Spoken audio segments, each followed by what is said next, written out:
모든 환난 가운데 너를 지키는 자라. 두려워하지 말라. 내가 널 도와주리니. 놀라지 말라. 내 손 잡아주리라. 나의 안에 거라. 나의 안에 거하라. 나는 내 하나님이니. 모든 환난 가운데 너를 지키는 자라. 두려워하지 말라. 내가 널 도와주리니. 놀라지 말라. 내 손 잡아주리라. 내가 너를 지명하여 불렀나니 너는 내 것이라. 내 것이라. 너의 하나님이라. 내가 너를 보배롭고 존귀하게 여기노라. 너를 사랑하는 내 여호와라. 너는 여인이 월경으로 불결한 동안에 그에게 가까이하여 그의 하체를 범하지 말지니라. 너는 내 이웃의 아내와 동침하여 설정함으로 그 여자와 함께 자기를 더럽히지 말지니라. 너는 결단코 자녀를 몰렉에게 주어 불로 통과하게 함으로 내 하나님의 이름을 욕되게 하지 말라. 나는 여호와이니라. 너는 여자와 동침함같이 남자와 동침하지 말라. 이는 가증한 일이니라. 너는 짐승과 교합하여 자기를 더럽히지 말며 여자는 짐승 앞에 서서 그것과 교접하지 말라. 이는 문란한 일이니라. 너희는 이 모든 일로 스스로 더럽히지 말라. 내가 너희 앞에서 쫓아내는 족속들이 이 모든 일로 말미암아 더러워졌고 그 땅도 더러워졌으므로 내가 그 악으로 말미암아 벌하고 그 땅도 스스로 그 주민을 토하여 내느니라. 그러므로 너희 곧 너희의 동족이나 혹은 너희 중에 거류하는 거류민이나 내 규례와 내 법도를 지키고 이런 가증한 일에 하나라도 행하지 말라. 너희가 전에 있던 그 땅 주민이 이 모든 가증한 일을 행하였고 그 땅도 더러워졌느니라. 너희도 더럽히면 그 땅이 너희가 있기 전 주민을 토함같이 너희를 토할까 하노라. 이 가증한 모든 일을 행하는 자는 그 백성 중에서 끊어지리라. 그러므로 너희는 내 명령을 지키고 너희가 들어가기 전에 행하던 가증한 풍속을 하나라도 따름으로 스스로 더럽히지 말라. 나는 너희 하나님 여호와이니라. 할렐루야. 8월 2일 새벽 예배에 나오신 성도님들을 환영합니다. 오늘 우리에게 주시는 하나님 말씀은 레위기 18장 19절에서 30절 말씀입니다. 오늘 아동과 청소년들을 대상으로 한 성교육이 굉장히 노골적으로 변하고 있습니다. 최근 충북 청소년 성문화센터에서 성교육 프로그램 가보자 고 마법의 성이라는 프로그램을 진행했는데 그 체험 코스 중에 인공 정액 체험이라는 게 있었어요. 그래서 굉장히 큰 물의를 일으켰습니다. 해당 프로그램이 초등학생 3에서 6학년을 대상으로 하는 체험이었거든요. 학부모님들이 나중에 이것을 인지하고 강력하게 반발을 했고 그래서 중단되는 그런 일이 벌어졌죠. 한 부모님이 맘카페에서 이런 댓글을 달았어요. 시대가 바뀌었지만 요즘 학교나 기관에서 실시하는 성교육은 분명히 선을 넘었다. 정액 체험이 아이들에게 왜 필요한지 이해할 수 없다고 말했습니다. 서울도 비슷한 것 같아요. 서울시 교육청이 작년과 재작년 2해 동안 우수도서 200여 종을 나다움 어린이 책이라고 선정을 했는데 그중 일부 도서에서 성인지 감수성을 키운다는 명목으로 성관계 과정이나 성기를 외설적으로 그린 사파를 담아서 논란이 됐고 결국은 여성가족부에서 5곳의 초등학교에서 이 책들을 회수하는 그런 일들이 일어났습니다. 요즘 세상은 성적인 메시지를 다음 세대로부터 어른들 할 것 없이 무작정 살포하고 있는 것 같습니다. 성적인 쾌락을 추구하는 것이 개인의 권리이고 행복이며 누구나 그것을 마음껏 누리고 살아야지 인간다운 삶이라고 이야기를 하는 것 같아요. 그리고 그런 성적 쾌락을 추구하는 권리를 누구도 침해하거나 감나라 배나라 할 수 없다라고 하는 것이죠. 하지만 성이 과연 그런 것일까요? 성에 대해서 잘 알고 내가 원하는 만큼 성관계를 가지면 우리는 정말 행복해지는 것일까요? 오늘 성경에서 성의 주인은 하나님이라고 이야기하는 관점을 볼 수가 있습니다. 그리고 하나님께서 주신 기준과 원칙대로 성을 사용해야 우리가 진정으로 행복하고 안전할 수 있다고 이야기를 하고 있죠. 레위기 전체의 말씀의 흐름을 좀 살펴볼 필요가 있습니다. 레위기 1장에서 8장은 수직적으로 하나님과의 관계에 대해서 이야기를 합니다. 죄인인 우리가 제사를 통해서 하나님께 어떻게 나아갈 수 있는가 하는 부분들을 알려주죠. 그리고 그 이후의 부분은 그렇게 하나님과의 관계가 회복된 자들이 어떻게 하나님과 동행하며 살 것인가 하는 부분들에 대해서 이야기를 하고 있고, 레위기 18장은 하나님의 백성들이 어떻게 거룩한 성생활을 할 수 있나, 성관계를 가질 수 있나 하는 부분들에 대해서 이야기를 하면서 우리가 성적인 영역에 있어서도 하나님의 기준에 맞아야 된다라고 이야기를 하고 있어요. 그러면 이 부분들을 우리가 오늘 한 번 더 구체적으로 살펴보도록 하겠습니다. 어제 본문에서는요, 우리가 근친상간을 해서는 안 된다라고 이야기를 들었습니다.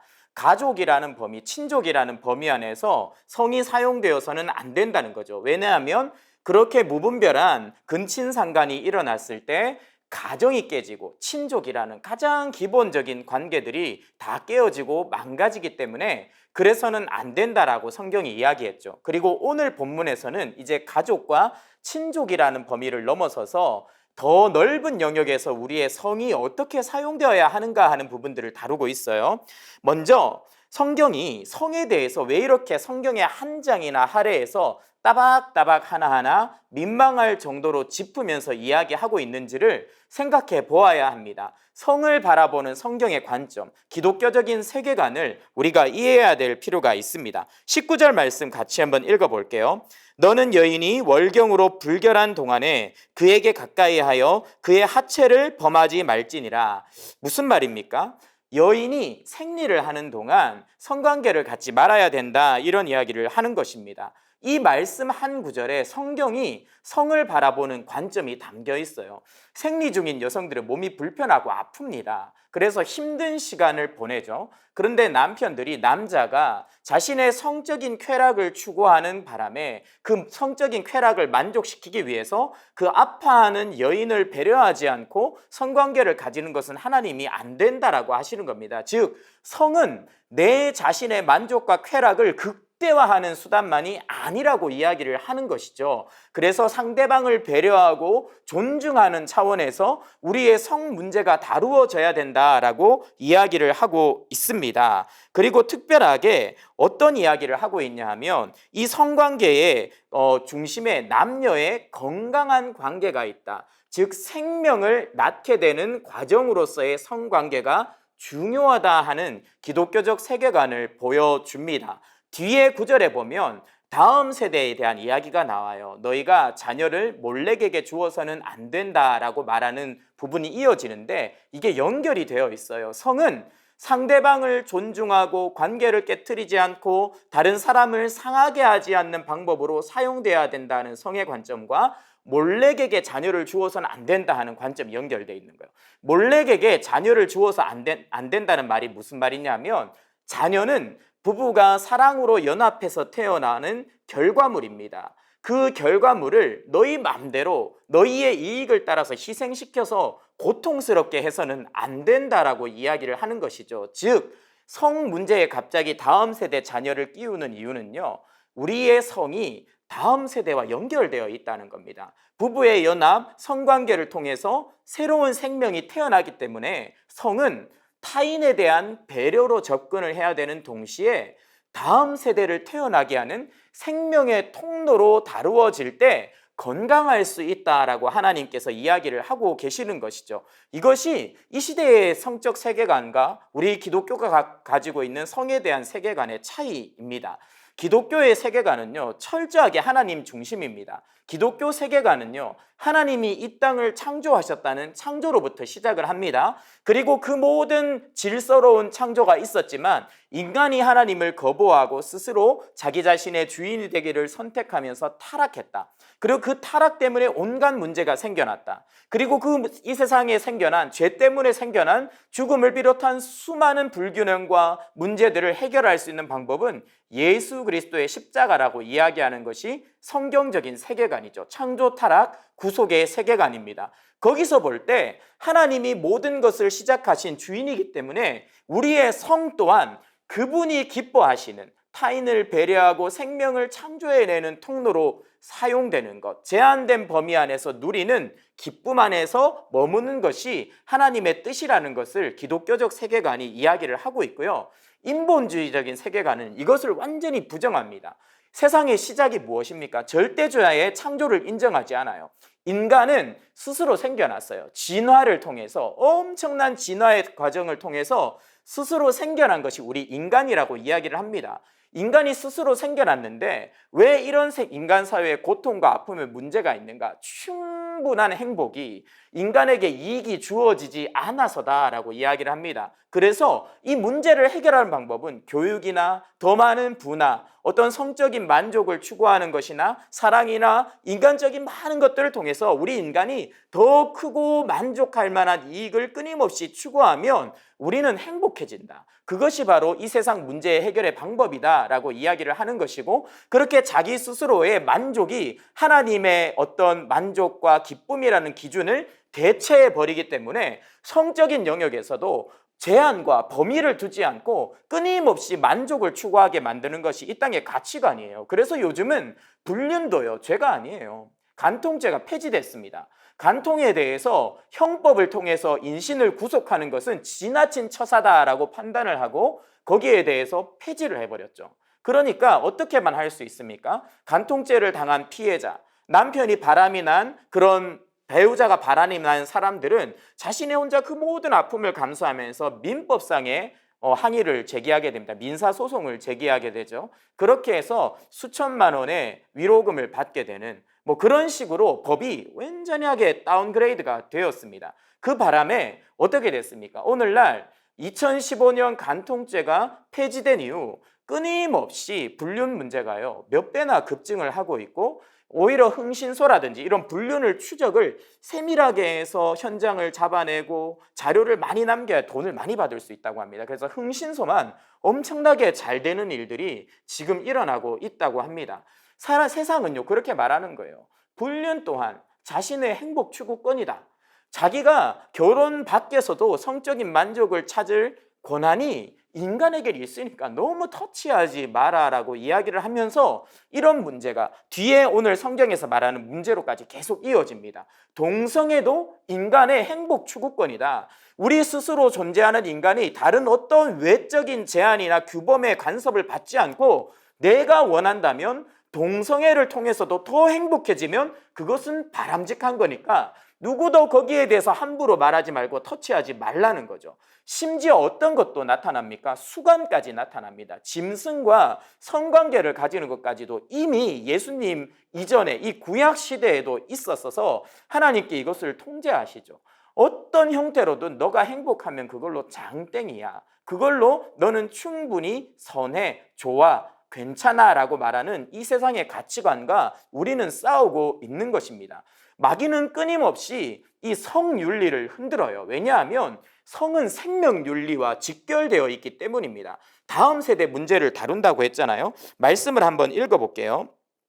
21절에 이렇게 나와 있어요. 너는 결단코 자녀를 몰렉에게 주어 불로 통과하게 함으로 내 하나님의 이름을 욕되게 하지 말라. 나는 여호와이니라. 무슨 말입니까? 우리의 성은 다음 세대와 연결된 문제다라는 성경의 관점을 세상은 완전하게 부인하고 오히려 쾌락 그 자체로만 성 문제를 생각하고 복잡하게 따지지 말라고 하는데, 하나님은 여기에 대해서 끊임없이 반대하시고 경고하시고 경종을 울리게 되는 거죠. 울리고 계시는 거죠. 특히 이 성범죄라는 건요, 성적인 죄는요 중독성을 가지고 있어요. 오늘 보면 20절에 내 아내 외에 이웃의 배우자를 건드리지 마라 이렇게 이야기합니다. 그러다가 22절에는 네 아내와 동침하는 것처럼 동성끼리 동침하지 마라 라고 이야기를 합니다. 동성애로 넘어가죠. 그러다가 24절에 짐승과 교합하여 자기를 더럽히지 마라 라고 말합니다. 점점 심각해져요. 단순한 혼의 정사를 넘어서 동성애에 이어서 수간까지 이 성적인 쾌락을 추구하면요, 모든 중독이 그렇듯이 더 큰 자극과 만족을 필요로 하게 됩니다. 그래서 점점 더 인간 이하의, 사람으로서는 하지 말아야 될 행동으로 나아가게 되죠. 자신의 성 정체성을 망가뜨리는 성행위를 쾌락을 준다면 권리로 받아들이게 되고, 그 이상으로 어떤 지경까지 나아갑니까? 짐승과 교합해서 인간성 자체를 짐승 수준으로 떨어뜨리는 범죄까지 일어나게 된다고 이야기를 합니다. 성은요, 인격의 가장 내밀한 부분과 연관되어 있어서, 그래서 성적인 수치를 당하면 굉장히 큰 상처를 받습니다. 근데 그 성을, 인격의 가장 근원적인 부분과 연결되어 있는 성을 짐승과 나눈다는 것은 하나님의 형상을 망가뜨리는 행동인 것이죠. 그래서 거기에 대해서 하나님은 강력하게 반대하고, 내가 말씀에서 정해진 규칙 안에서 너희가 성을 누리고 사용하라라고 이야기를 하는 겁니다. 만약에 그렇지 않으면 어떻게 됩니까? 24절 이후에 쭉 나와 있는 것이 이 부분이에요. 너희는 이 일로 스스로를 더럽히지 말라. 내가 너희 앞에서 쫓아내는 족속들이 이 모든 일로 말미암아 더러워졌고 그 땅도 더러워졌으므로 내가 그 악으로 말미암아 벌하고 그 땅도 스스로 그 주민을 토하여 내치느니라. 이렇게 성범죄에 끊임없이 우리가 깊이 빠져들게 되면 마지막에 만나게 되는 것은 하나님의 심판입니다. 땅에서 토하여 내쳐짐을 당하게 될 것이라는 것이죠. 땅은요, 삶의 근원이고 생활의 터전입니다. 거기서 쫓겨남을 당하는 거죠. 즉 이런 성범죄에서 헤어나지 못하고 점점 더 깊이 빠져들고 불륜에 빠져들고 하나님이 기뻐하지 않으시는 성관계에 빠져들면 모든 것을 잃게 된다라고 이야기를 하고 있는 것입니다. 낚시랑 비슷합니다. 마귀는요, 우리의 삶 전체를 무너뜨리고 싶어 해요. 그래서 이 성관계로는 달콤한 미끼를 던집니다. 낚싯바늘에 매력적인 어떤 성적인 제안들을 담아서 던져요. 너무 그것을 물고 싶어서 딱 무는 순간 어떻게 됩니까? 그대로 끌려 나가는 겁니다. 처음에 한 입은 내가 무는 것 같지만 그 이후로는요, 스스로를 컨트롤할 수 없게 돼요. 질질 끌려다니다가 자신의 일상 공간인 물 밖으로 끌려 나와서 회처짐을 당하는 생선처럼, 물고기처럼 우리도 성관계에 미끼를 덥석 무는 순간 그때부터는요, 질질 끌려다녀요. 결코 그 다음부터 내 의도대로 되지 않습니다. 끌려다니다가 결국은 모든 것을 잃게 되는, 땅에서 토해짐을 당하게 되는 그런 아픔을 겪게 됩니다. 우리 사랑하는 성도님들, 오늘 말씀을 기억하면서 모든 성적인 유혹이 넘쳐대는 이 시대를 하나님의 말씀으로, 예수 그리스도의 복음의 능력으로 이겨내시는 그런 하루가 되시기를 축원합니다. 같이 기도하겠습니다. 첫 번째 기도 제목입니다. 무분별한 성적 쾌락을 권하는 타락한 이 시대의 문화가 사라지게 하시고 우리 가정과 자녀들 안에 들어온 음란의 영이 떠나가게 하소서. 우리의 성이 부부의 연합과 생명의 통로가 됨을 기억하고 소중히 여기게 하시고 다음 세대에게 바른 성교육이 이루어지게 하소서. 불륜, 동성애, 섹스 중독의 늪에서 성도의 가정을 보호하여 주시고 성적인 타락으로 인해 하나님과의 교제가 끊어지고 가정이 깨진 자들이 다시 살게 하소서. 한 가지 좀 말씀드리면요, 다음 세대에게 성경적인 성교육을 하는 게 되게 중요하거든요. 내 자녀에게 성교육이 필요하다고 생각되시는데 어떻게 해야 되는지 모르는 부모님들이 있으시면 저에게 문자나 톡을 보내주십시오. 좋은 방법을 알려드리도록 하겠습니다. 그리고 이어서 이렇게 기도하겠습니다. 8월 6일부터 26일까지 매주 토요일 4주 동안 랜선 해외 선교가 진행됩니다. 이렇게 기도했으면 좋겠습니다. 선교지와 팀원, 담당 교역자 모두에게 하나됨의 은혜를 더하여 주소서. 동일한 하나님의 은혜가 흐르게 하시며 모든 팀원들과 선교지 간에 원활한 커뮤니케이션이 이루어지도록 인도하여 주소서. 모든 팀원들이 예수님의 마음을 가지고 선교에 임하게 하시고 성령의 충만함과 기도의 영을 주셔서 하나님의 강력한 능력을 경험하게 하소서. 8월 6일 해외 선교 파송 예배로부터 4주 동안 토요일마다 진행됩니다. 파송 예배가 은혜 가운데 잘 준비되게 하시고 랜선 선교를 준비하는 선교사님들에게 체력과 영역을 허락하옵소서. 함께 기도하겠습니다.